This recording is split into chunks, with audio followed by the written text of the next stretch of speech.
Saint-Accord. Je suis né en 1694 à Mortagne-au-Perche, en Normandie, France. Le roi lui accorda une commission en qualité de commissaire général de la marine. Il fut donné intendant de la Nouvelle-France et devient ami avec Beauharnois. Leur relation rétablit un équilibre politique et administratif. Je suis le troisième des 14 enfants de ma famille. Le nom de mon père, c'est Jean-Hyacinthe Saint-Accord. Je m'occupais beaucoup de la comptabilité, de l'agriculture et de l'industrie. J'ai fait construire des routes de Québec à Montréal et de Montréal au lac Champlain. J'ai mis beaucoup d'efforts dans l'économie, mais ça n'a pas fonctionné. Il a été 19 ans intendant et 13e du Canada. Il a créé des lois et des règlements pour des commerces. Je ne pas avoir développé l'agriculture. Mon premier travail, c'était écrivain quand j'avais 8 ans, mais je n'avais pas toutes les tâches.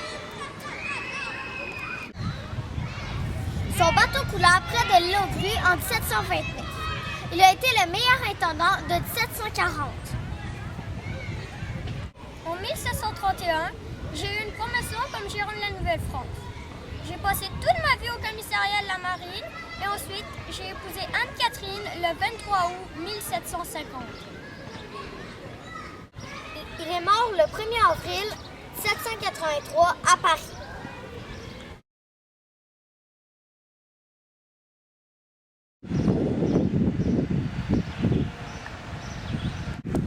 Bonjour, je suis Louis Joliette. Louis Joliette est né à Québec en 1645. Mon père s'appelle Jean Joliette. Il travaille pour la compagnie des Fonds associés. Ma mère s'appelle Marie Dabancourt. À 10 ans, il entre au séminaire pour devenir prêtre, mais à 22 ans, il renonce à ce projet pour devenir coureur des bois. J'adore la nature et les grands espaces verts. C'est pourquoi en 1671, il veut partir explorer le Mississippi.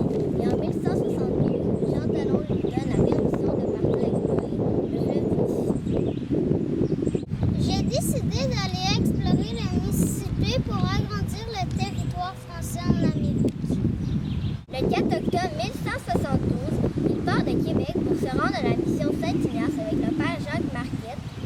Tout l'hiver, il prépare leur expédition pour le Mississippi. En mai 1673, je monte 2 canots avec 5 Français. Le 15 juin, j'arrive à la rivière de Wisconsin pour la descente du Mississippi. Ils s'arrêtent à Peoria et à Cap-Haut. Là-bas, ils échangent des objets contre des informations précieuses sur le Mississippi. À Joe, Mississippi, Jacques et lui sont certains que ce fleuve se jette dans le golfe du Mexique. Les Amérindiens sont de plus en plus agressifs, alors ils retournent à Montréal. En 1174, près de Montréal, mon canot bascule dans le canal de la Chine. Puis mes deux amis se noient. Puis moi, je survis. Quand le canot bascule, Louis Joliette perd toutes ses cartes faites pendant l'expédition, ainsi que son journal de bord dans lequel il avait écrit les informations. J'ai tout refait la carte de mémoire, mais quelques années plus tard, ma maison elle a brûlé avec les papiers. En 1675, il épouse Claire Françoise Bissot. En 1676, je veux faire la traite de fourrure en Illinois, région que j'ai découvert, au Mississippi. Mais Colbert, le ministre du roi, Louis XIV, refuse, donc je fais la traite